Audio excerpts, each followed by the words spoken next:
Hey everybody, what is going on? I hope you guys are all doing well, and welcome to another tutorial video. In this video, I'm going to be explaining to you guys how you can edit the forms you create in Wpforms on WordPress. So let's get right into it. Now, Wpforms is a plugin which allows you to make custom forms, which has a more all-encompassing or more useful tool array, which you can use in comparison to the native editor in WordPress.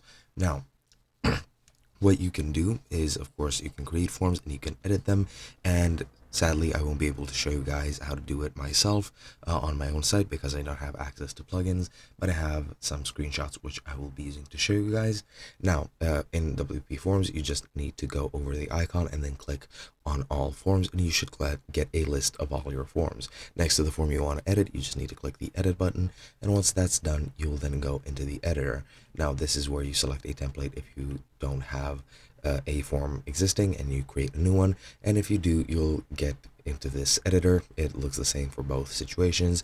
This is the dashboard where you just need to add or remove fields, add field options, customize pretty much anything you can, and once you do, all you have to do is save the changes in the same way that you would save or publish that form if it were a new form. Then to actually put it into your site, just go and add a block on one of your pages in the site editor. Just search for Wpforms and then select whichever form you want to embed, and that should be pretty much it.